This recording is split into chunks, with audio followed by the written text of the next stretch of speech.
संजय द्विवेदी जी, कानपुर से।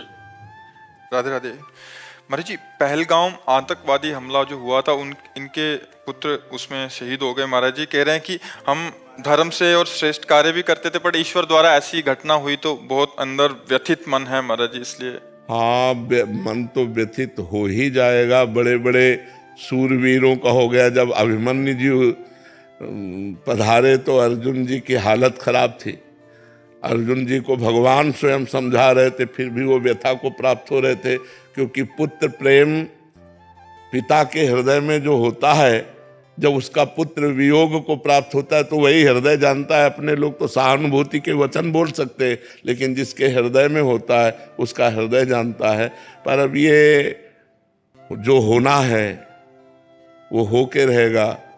तो अब आप देखिए, उन्हीं जीवों का वहां पहुंचना हुआ जिनका प्रारब्ध संपन्न हो चुका था। अब वो निमित्त कुछ भी बने, आज तक कभी किसी ने काल को दोषी नहीं कहा। मारता सबको काल है, काल को कोई दोषी।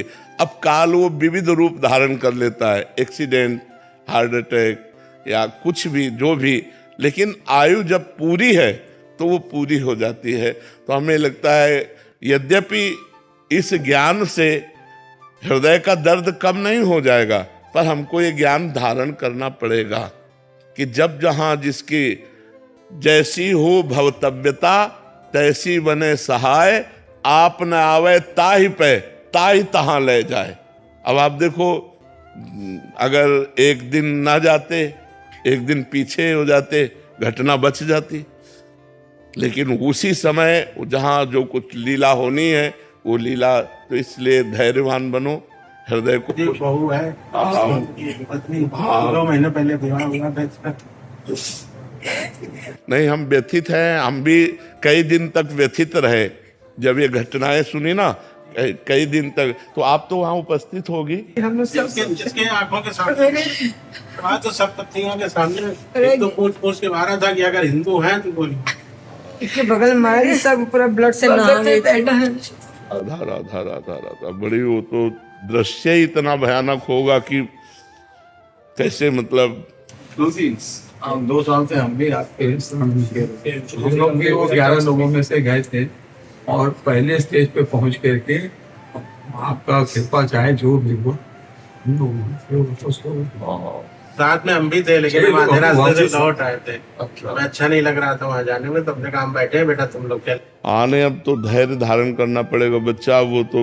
लेकिन तुमने वो दृश्य देखा है, वो कितना भयानक दृश्य होगा, जिस दृश्य को आपने अपने सामने देखा कि अपना जीवन साथ। हम लोग के दिमाग से जाता ही नहीं। हमारे गुरु रमण तिवारी महाराज नाम जप करते नहीं, वही चेहरा। हाँ बिल्कुल। नहीं, आप चर्चा कर रहे तो हमारा हृदय व्यथित हो रहा है। वो कई दिन व्यथित रहा, जब हमने घटना सुनी कई दिन व्यथित रहा। जैसे आप फिर ताजा हो गया। आप तो दृश्य देखे हैं, और आपके तो पति गए हैं, पुत्र गए हैं। अपने लोग तो केवल सुनकर तो भी हृदय व्यथित हो जाता है। पर आपको धैर्यवान बनना चाहिए। हम लोग का मन बहुत नहीं, अब धैर्यवान बनो। रोने से या व्यथित होने से, डिस्टर्ब होने से अब हाथ तो कुछ लगेगा नहीं। अपना स्वास्थ्य कमजोर होगा, अपना चिंतन बिगड़ेगा। इसलिए नाम जप करो, धीरे धीरे इस दुख को हटाने की कोशिश करो। यद्यपि बहुत कठिन है, हम फिर भी कह रहे हैं बहुत कठिन है। बड़े बड़े धर्मात्मा पुरुष व्यथित हो गए हैं इन कार्यों में। भगवान का 14 वर्ष का जो ही वनवास का कैकेयी जी ने दृढ़, तो भगवान के वियोग में दशरथ जी के प्राण चले गए। हा राम कह करके अपने प्राण। तो ये पुत्र प्रेम, जब लक्ष्मण जी को वो वीर घातिनी शक्ति लगी तो राम जी चिल्ला के रो रहे थे कि अगर मैं ऐसा जानता तो पिता के वचन न मानता। तो भ्रातृ प्रेम, पुत्र प्रेम, ये ऐसे प्रेम है जो हमारे हृदय को व्यथित कर देते। पर हम भगवान से मनाएंगे कि आप लोगों को धैर्य दे, आप लोगों को सुख प्रदान करें और आप सुखपूर्वक जिए। आप इस तरह के चिंतन में अगर और बढ़ते चले गए तो डिप्रेशन में पहुंच जाएंगे, परेशान हो जाएंगे। अब थोड़ा हिम्मत कीजिए, धैर्य कीजिए। हमें भी हृदय से व्यथा है, पर अब उस व्यथा की पूर्ति कर नहीं सकते। अब वो ऐसी कोई सामान तो है नहीं जो बाजार से लाके दी जा सके। एक बार जो आकृति मिट गई, वो सृष्टि में दोबारा चाहे लाख कोशिश करो वो मिलने वाली नहीं है। अब वो पुत्र मिलने वाला नहीं, चाहे हम तुम दिन भर बैठकर रोएं या दिन भर बैठकर भगवान से प्रार्थना करें, अब वो दोबारा नहीं आ सकता। तो हमें चाहिए धैर्यपूर्वक नाम जप करें और अपने हृदय को संतुष्ट करें। भगवान की बड़ी विचित्र लीला है, बड़ी विचित्र लीला है, मतलब इसमें कुछ कहा नहीं जा सकता है। तो चुनरी ला करके इस बच्चा को दो, इनकी माँ को दो, और धैर्यपूर्वक रहो, सुखपूर्वक रहने की चेष्टा करो। अभी तो तुम कल के नए बच्चा हो, पूरा जीवन पड़ा हुआ है तुम्हारा, धैर्यपूर्वक रहो। बबली रानी जी हरियाणा से। राधे राधे। राधे राधे महाराज जी। महाराज जी, क्या हमारे जीवन में आने वाली अनुकूलता एवं प्रतिकूलता में हमारे निवास स्थान का विशेष महत्व रहता है? नहीं, जीवन में आ कर्म रही लंबी- कर्म कर्म निवास का कोई नहीं है। कर्म ऐसी कोई भूल में ना रहे, ऐसा नहीं, उसमें हमारा कर्म प्रधान होता है। अगर हमारे कर्म अच्छे हैं ना, तो इस स्मशान में भी बैठकर हम परमानंद में डूब जाएंगे। अगर हमारे कर्म खराब हैं तो सोफा में भी बैठकर जलेंगे, एसी रूम में भी बैठकर जलेंगे। तो हमको कर्म ठीक करने चाहिए, कर्म सुधारने चाहिए। ये सब बाहरी बातों पर नहीं लगना चाहिए। हमारे कर्म का, आप देखो निवास स्थान कितना बढ़िया वृंदावन, इससे बढ़िया कोई निवास स्थान होगा त्रिभुवन में? इससे बढ़िया कोई निवास स्थान होगा? भगवान का धाम है। पर क्या यहाँ दुखी लोग नहीं हैं? क्या यहाँ परेशान लोग नहीं हैं? क्या यहाँ काम क्रोध की लीला नहीं हो रही? सब हो रहा है, संसारिकता में सब हो रहा है। तो जो जैसे कर्म, अब जो केवल प्रिया प्रीतम का भजन कर रहे हैं, प्रिया प्रीतम में चित्त जोड़े, उनको आनंद का अनुभव हो रहा है। जो संसार में चित्त जोड़े, काम क्रोध लोभ से परेशान हो रहे हैं, चिंता शोक भय उद्विग्नता, ये उनको परेशान कर रहे। तो हमारी बात को समझना, अगर निवास स्थान के प्रभाव से दुख या सुख की प्राप्ति हो, तो वृंदावन वास से सबको परमानंद की प्राप्ति होनी चाहिए, क्योंकि ये परमानंदमय धाम है। नहीं हो रही? आप देख लो, बैठे तो हो, तुम भी तो बैठे हो। परमानंद की अनुभूति होगी आपके चिंतन से, आपके कर्म से।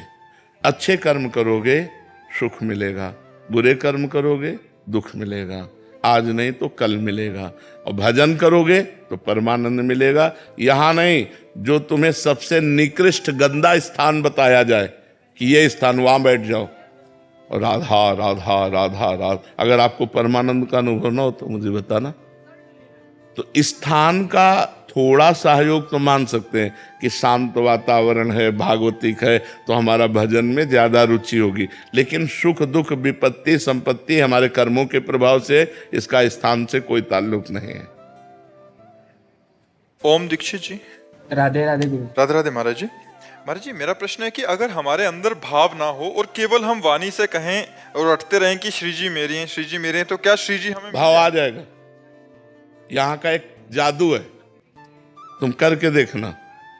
किसी एक ऐसे व्यक्ति से जिससे बिल्कुल प्यार नहीं है, और उसे रोज कहो मैं तुम्हें बहुत प्यार करता हूं, तुम्हारे बिना जी नहीं सकता, रोज एक बार कहो, और 2 महीना के बाद देखो उससे हटके अगर ऐसा लगने न लगे कि मैं उसके बिना जी नहीं सकता, तो हमें बता देना। भृंगी कीड़ा एक कीड़े को लाके अपने मिट्टी के घरौंदे में रखता है और ऐसे डंक मारता है, और भन, तो जो डंक मारने से उसकी पूरी एकाग्रता उस भृंगी की तरफ जाती है, और भन, वो उसी का चिंतन करने लगता है। बिना शरीर छोड़े अन्य जाति का कीड़ा भृंगी कीड़ा बन जाता है। यदि हम ये कहते रहे कि हे प्रभु मैं आपका हूं, झूठी से कह रहा हूं, तो सच्ची एक दिन महान भक्त बन जाएगा। करके तो देखे, करके तो देखे ऐसा। महाराज जी, श्री जी लायक मतलब हम बन नहीं पा रहे, भावने और करके वाणी से कहे श्री जी। लोहा कभी मुकुट बन के देवताओं के नहीं लग पाता, लेकिन पारसमणि छू जाए, अगर पारसमणि छू जाए तो लोहा तत्काल सोना बन जाए और देवताओं के मुकुट पर तो ऐसे ही हम लोहा की तरह हैं। संत कृपा, भगवंत कृपा से यदि नाम जब चलने लगे, तो हम पारसमणि रूपी नाम का स्पर्श होते ही हम भगवान के योग्य हो जाएंगे। जो पापी, व्यभिचारी, नीच आचरण वाले थे, जिनसे संभाषण भी करना पाप है, ऐसे ब्रह्म ऋषि बन गए, ऐसे महात्मा बन गए भगवान के नाम के प्रभाव से। तो हम भगवान का नाम जप करें, हम में कोई योग्यता नहीं, लेकिन नाम भगवान की कृपा से वो सब सद्गुण आ जाएंगे जिससे भगवान प्रसन्न होते हैं। हम खूब नाम जप करें। निमिष शाह जी मुंबई से। राधे राधे महाराज जी। महाराज जी, मेरा ये प्रश्न है कि क्या रोज की दिनचर्या ही जीवन है कि सुबह उठे, खाए पिए, रात तक काम किया, फिर आए, सो गए, फिर आगे की जिंदगी का महाराज जी क्या मायने है, क्या उद्देश्य है? यही जब विचार करोगे तो आपको एक रास्ता मिलेगा जिसका नाम अध्यात्म है कि आखिरकार क्या है, कब तक जिएंगे। रोज की शाम हमारी आयु को तो नष्ट कर रही। अब जो कल की शाम गई, जितने मिनट जितने सेकंड हमारी आयु में थे माइनस हो गए, अब आज फिर माइनस शुरू है।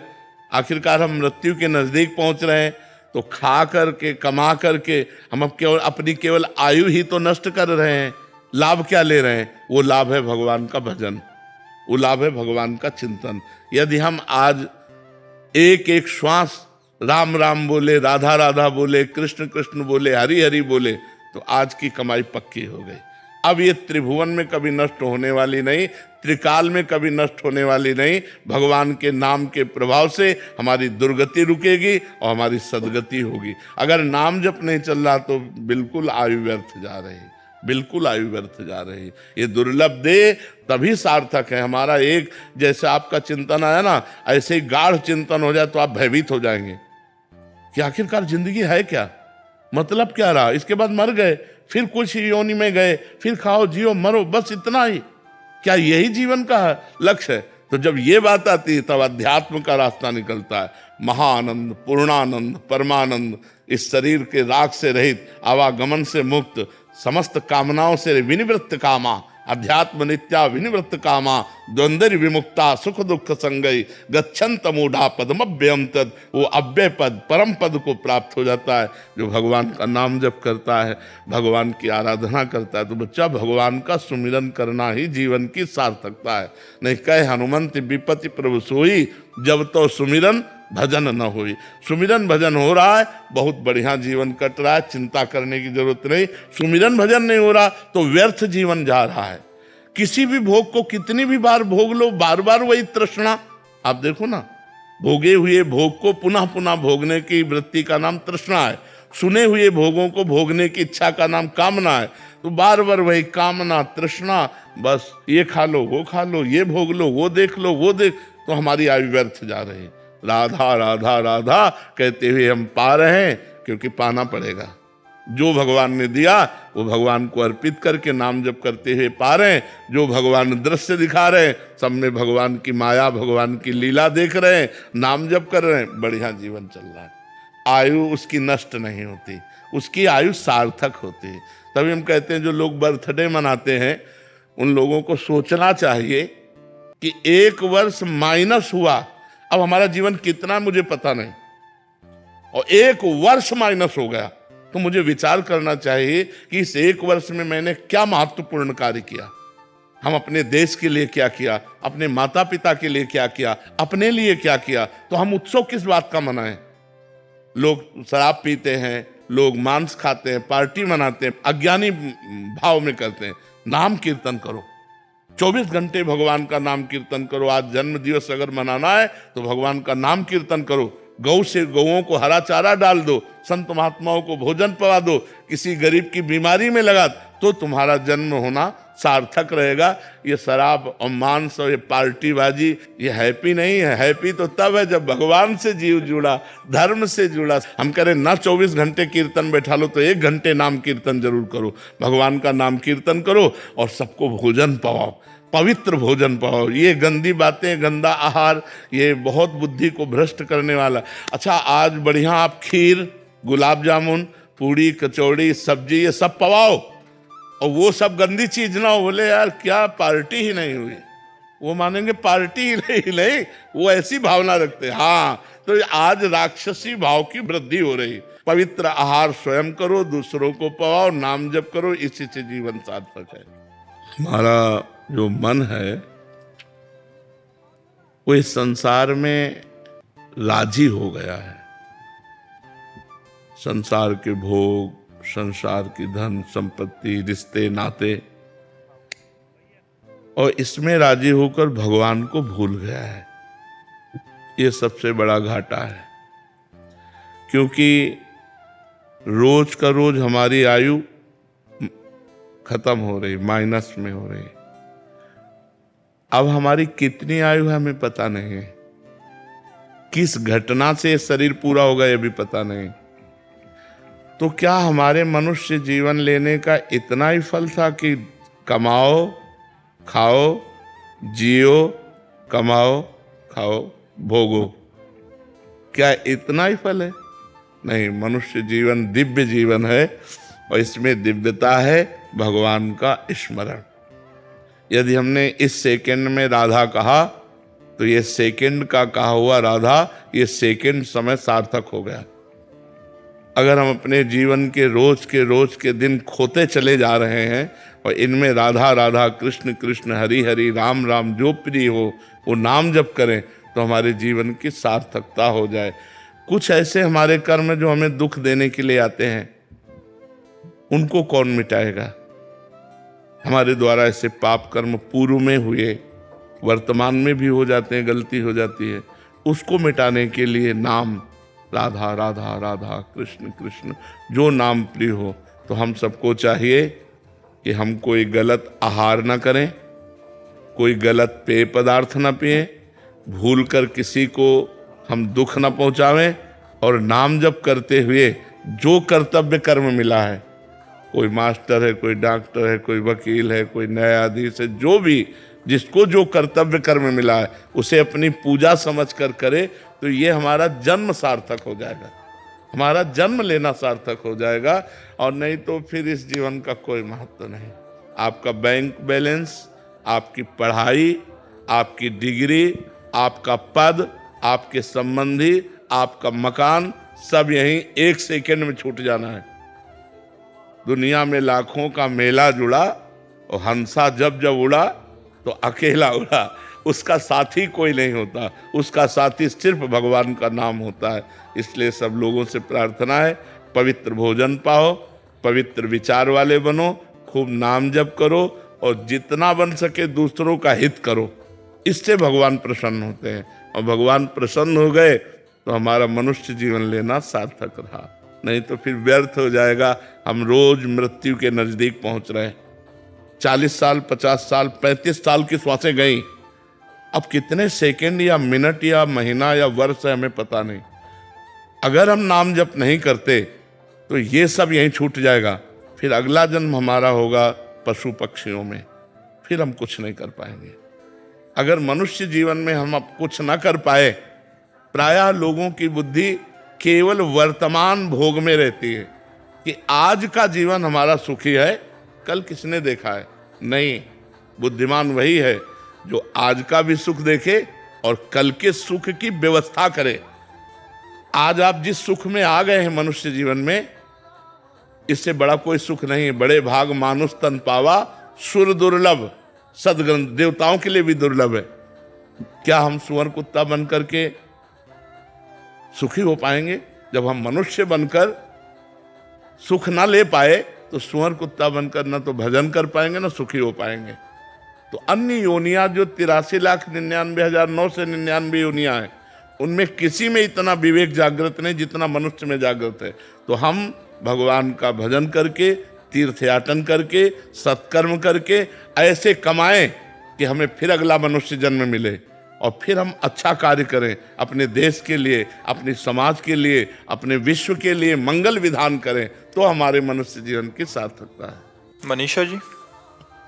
राधे राधे गुरुदेव। राधे राधे महाराज जी।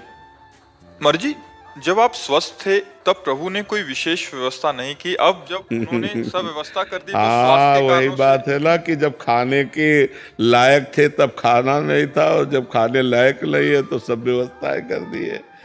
पर बड़ी कृपा है भगवान की कि ऐसी परेशानियों के बीच में भी वो अपनी शरण में रखें, अपने चरणों में रखें और चर्चा हो जाती है भगवान की। ये बड़ी कृपा है। महाराज जी कह रहे हैं कि प्रभु जब इतना भारी प्रारब्ध महाराज जी हो सकता है तो अपने बच्चों की जरूरतों के समय उनकी पूरी क्यों नहीं करते महाराज जी? जब चाहिए था तभी दे देते। आज उनका खेल ही ऐसी है कि बड़े लीला बिहारी हैं, बड़े लीला बिहारी हैं। उनकी हरि तेरी गति लख न परे। सोचो, किसी के यहाँ बालक होता है तो उसको सुविधा दी जाती है, और आप जिनके बालक बनने आ रहे हैं उनके हथकड़ी, बेड़ियां, जकड़ी, कंस के कारागार में विशेष कष्ट की परिस्थिति। और आ कौन रहे? अखिल लोक ब्रह्मांडों के स्वामी आ रहे, और देवकी वसुदेव के हाथ पैर में बेड़ियां जकड़ी हुई हैं, और दुष्ट राक्षसों का कड़ा पहरा है कंस का। किसी भी तरह की कोई सुविधा ना दी जाए। भारी कष्ट में 6 बच्चे मार डाले गए। भयंकर कष्ट आप सोचो, पत्थर में पटक करके नवजात शिशुओं की हत्या कर दी गई, और दुष्ट राजा कठोर शासन में। और आ कौन रहे? सकल जगत का मंगल करने वाले भगवान कंस के कारागार में प्रकट हो रहे। देवकी जी देखकर अभी छक नहीं पा रही हैं कि वो आदेश कर रहे हैं हमको गोकुल में छोड़िया। क्या इतने सुंदर त्रिभुवन मोहन पुत्र को, जिसे एक क्षण भी अलग करना प्राण निकल जाए, देवकी जी को तुरंत वसुदेव जी के गोद में, और उस पुत्र की रक्षा हो इसलिए गोकुल पधरा देते हैं। बड़ा विचित्र भगवान का लीला चरित्र है। इसलिए ये नहीं कहा जा सकता कि ऐसा भगवान ने क्यों नहीं किया। शायद उस समय भगवान सुविधा दिए होते तो हम ये चढ़ाई ना चढ़ पाते। जो साधना की चढ़ाई चढ़े वो चढ़ाई ना चढ़ पाते, फिसल जाते। भगवान ने इसीलिए वो हमको कठोरताएं दी, जिससे हम उन कठोरताओं के बल पर इस चढ़ाई को चढ़ पाए, और आज हम आप लोगों के सामने सेवा करने योग्य बने कि हम अपनी वाणी के द्वारा, अपने आचरणों के द्वारा आपको सुखी कर पाए। नहीं तो शायद है ऐसा ना हो पाता। तो भगवान जो करते हैं वो बड़ा मंगलमय करते हैं, उनका हर विधान मंगलमय होता है। महाराज जी, क्या हर एक साधक के जीवन में ऐसा कष्ट आना जरूरी है या प्रतिकूलता आना जरूरी है? देखो, जो जितनी ऊंचाई पर चढ़ना है तो फिर उतनी चढ़ाई तो चढ़नी ही पड़ेगी। तो जितना जो चढ़ पाया वो वहीं स्थिर है। अब तीनों टाइम बढ़िया भोजन मिल रहा हो और ऐसी व्यवस्था सब बढ़िया, तो भजन में मन लगेगा क्या? जब न खाने को, न पीने को, न रहने का ठिकाना, न कोई, तो हर समय मंत्राकार वृत्ति की भगवान के सिवा हमारा कोई नहीं। एक गंगा मैया का किनारा और भगवान का भरोसा, और भूख प्यास से लड़ने के लिए, सर्दी गर्मी से लड़ने के लिए केवल चिंतन को शरीर से हटाकर भगवान में लगाना है। निरंतर भगवदाकार वृत्ति, वही कृपा आज मिली है। अगर उस समय हमें सांसारिक सुख मिलते तो शायद ये लाभ न मिल पाता। तो हमें लगता है भगवान की विशेष कृपा है, दोनों पक्ष में विशेष कृपा है। जब हमें साधना की चढ़ाई पर चढ़ाना था तब सुविधा नहीं दी, और जब सुविधा भोगने लायक ले रहे तो सुविधाएं दे दी। ये कृपा है उनकी। दोनों तरफ से हमें कृपा ही नजर आती है। और सांसारिक सुख, कोई सांसारिक सुख पर मतलब परमानंद प्रदान करने वाले नहीं, भागवतिक सुख मिलना चाहिए। तो आज जो हम प्रसन्न मुद्रा में है, ये भगवान की उसी कृपा का फल है। अगर वो कृपा हट जाए तो भ्रष्ट होने में देर न लगे, लेकिन भगवान ने कृपा की।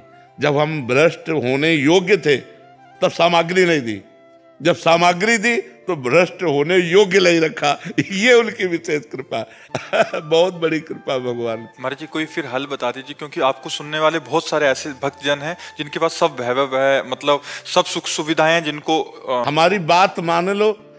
देखो, जो लाखों को सुधारने लायक बनाया जाता है ना, उसकी कड़ी परीक्षा होती है कि आप लाखों को लेकर के हमारे पास आओगे। तो इसलिए भगवान ने हमको ऐसी कड़ी परीक्षाओं में ऐसे रखा कि तुम तैयार हो और लाखों को पकड़ो और हमारे पास लेके आओ। तो तुमको उतनी कड़ी परीक्षा नहीं करनी, तुमको केवल हमारी बात माननी। बात मान लो तो तुम जहां हो वहीं से भगवत प्राप्ति की योग्य हो जाओगे। इसीलिए भगवान ने इतनी कड़ी परीक्षाएं, ऐसी परिस्थितियां डाल डाल करके पक्का किया है कि तुम हजारों का कल्याण कर सकते हो, हजारों को अपनी वाणी के द्वारा सुधार सकते हो। तो आप हमारी बात मान लो तो आपका कल्याण हो जाएगा, आपका मंगल हो जाएगा। आपको वो तपस्या, आपको वो कष्ट नहीं झेलने पड़ेंगे। जो कष्ट झेल कर हमने अनुभव किया वो बात तुम मान लो तो उसी से मंगल हो जाएगा। उस सब सुख सुविधाओं में रहते हुए कैसे भजन? बिल्कुल भजन होने लगेगा। हम कह रहे हैं हर सुख सुविधा को भगवान को समर्पित करो। जैसे हम ऐसे भोजन पाते हैं तो भोजन होता है, लेकिन जब हम भगवान को अर्पित कर देते तो प्रसाद होता है। और भोजन पाने से पुण्य क्षय होंगे, लेकिन प्रसाद पाने से पुण्य बढ़ेंगे। ऐसे हम नाथ सकल संपदा तुम्हारी, मैं सेवक समेत सुतनारी, संपूर्ण परिवार को भगवान का अर्पण भाव करके और सब में भगवत भाव करके नाम जप करते हुए हम व्यापार नौकरी जो भी करते हैं ईमानदारी से करें तो गृहस्थी में रहते हुए हम संत हैं, गृहस्थी में रहते हुए हम भगवत प्राप्त हैं। बात होती है आचरणों से, चिंतन से, वो आप भी कर सकते हो। अच्छा, जैसे गृहस्थ आदमी को काम वेदना आई, अपनी पत्नी है, अपनी पत्नी से अगर दूसरे की पत्नी तो वही पाप हो गया। ऐसे ही मोह सताया तो अपने पुत्र में गोपाल जी की भावना करो, मेरे भगवान पुत्र रूप में आए तो आपका कल्याण है, आपका मंगल है। जैसे हम चराचर जगत में भगवत भाव कहते हैं, आप अपने परिवार में भगवत भाव करके मुक्त हो सकते हो, पर भाव करना पड़ेगा, सब में भगवत भाव करना पड़ेगा। तन मन धन सर्वस्व भगवान का मानना पड़ेगा, नाम जप करना पड़ेगा और कोई पापाचरण ना हो ये सावधानी रखनी पड़ेगी। तो गृहस्थ में रहते हुए सुखपूर्वक भगवान की प्राप्ति हो जाएगी। करमवीर जी आगरा से। राधे राधे महाराज जी। गुरुदेव, आपको आनंद किस रस में ज्यादा था लगा, काशी वाले में या वृंदावन वाले में? एक दूध का खोया, बूरा, पेड़ा, बर्फी, कई पदार्थ बनते हैं, उसका स्वाद अलग अलग होता है, लेकिन होता तो मेन पॉइंट दूध ही है। चाहे शिव कहो चाहे श्याम कहो, वो ब्रह्म तो एक ही है ना, उसका रसास्वादन अलग है। नहीं, दूध की बर्फी का और खोया को चीनी से बोर करके ऐसे पाना, और पेड़े अलग अलग उसके कई पदार्थ बनते हैं, तो स्वाद विशेष बदल सकता है, लेकिन तत्व तो वही रहता है ना, दूध ही। ऐसे ही परमात्मा एक है, चाहे राम कहो चाहे श्याम कहो चाहे शिव कहो चाहे दुर्गा कहो चाहे जो भी कहो, परमात्मा एक है। उसका स्वाद, अब जैसे नाम कीर्तन कर रहे हैं इसका स्वाद अलग है, ध्यानस्थ होकर मंत्र जप रहे हैं इसका स्वाद अलग है उसी परमात्मा का, उसकी कथा सुन रहे हैं उसका स्वाद अलग है, उसकी सेवा कर रहे हैं उसका स्वाद अलग है, उनके सामने हम नाच रहे हैं उसका स्वाद अलग है, लेकिन है वो सब परमानंद भगवान का ही स्वाद। अब भगवान शिव का जो स्वरूप है और भगवान श्याम सुंदर का जो स्वरूप है, तत्व तो एक है लेकिन दोनों का अलग है। जब हम रसास्वादन की बात करते हैं तो स्वयं भगवान रास रस का रसास्वादन करने के लिए शिव जी गोपीश्वर बनकर वृंदावन में रास में प्रवेश करते हैं और चुनरी ओढ़कर रास का रसास्वादन करते हैं। तत्व तो एक है, लेकिन जब स्वाद की बात करते हैं तो जो रज शिव सनकादिक याचत, सो रज शीश चढ़ाऊं किशोरी तेरे चरणन की रज पाओ। तो वही भगवान शंकर कृपा करके हमको भेजे और किशोरी किशोर जी की सेवा में। तत्व तो एक है, रसास्वादन अलग अलग है। अब जैसे श्याम लीला और रामलीला, बड़ा अंतर है, बड़ा अंतर है।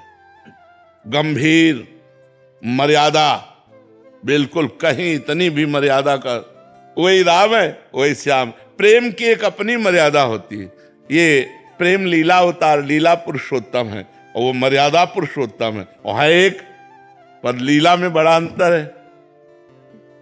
प्रेम लीला स्वच्छंद, प्रेम की एक अपनी मर्यादा होती है। वंशीनाथ की आई ब्रजनार सुनत बंसी रो, गृहपति बंद विसारे, दर्शन मदन गोपाल मनोहर, मनसी ताप निवारे। हर्षित बदन बंक अवलोकन, सरस मधुर धुनि गावे, मधुमय श्याम समान अधर धर, मोहन वेणु बजावे। रास रचिव बनमाही, बिमल कलप तर छाही, बिमल कलप तर तीर सुपेसल, सरद रैनवर चंदा, शीतल मंद सुगंध पवन बह, तहां खेलत नंद नंदा। अद्भुत ताल मृदंग मनोहर, किंकिन शब्द कराही, यमुना पुलिन रसिक रस सागर, रास रचिव बनमाही। देखत मधुकर केली, मोहे खग मृग बेली, मोहे मृग धेनु सहित सुर सुंदर, प्रेम मगन पट छूटे, उडगन चकित थकित शशिमंडल, कोट मदन मन लूटे। अधर पान परिरंभन अतिरस, आनंद मगन सहेली, जय श्री हरिवंश रसिक सच पावत, देखत मधुकर केली। वो अद्भुत रस, एक गोपी एक श्री कृष्ण, एक गोपी एक श्री कृष्ण, वो अद्भुत रास रस ये कहीं नहीं आप देखोगे। तो ये इनका विचित्र प्रेम रस और उनकी विचित्र गंभीरता, मर्यादा पुरुषोत्तम भगवान श्री राम के पावन चरित्र में मर्यादा ही मर्यादा है और यहाँ प्रेम मर्यादा है। तो तत्व एक है, जब लीला की तरफ देखो तो अलग अलग स्वाद है। वही परमात्मा राम बनाए, वही श्याम बनाए, वही शिव बनाए, वही दुर्गा बनाए, वही काली बनाए, वही सब रूपों में है, उसके सिवा कोई नहीं है।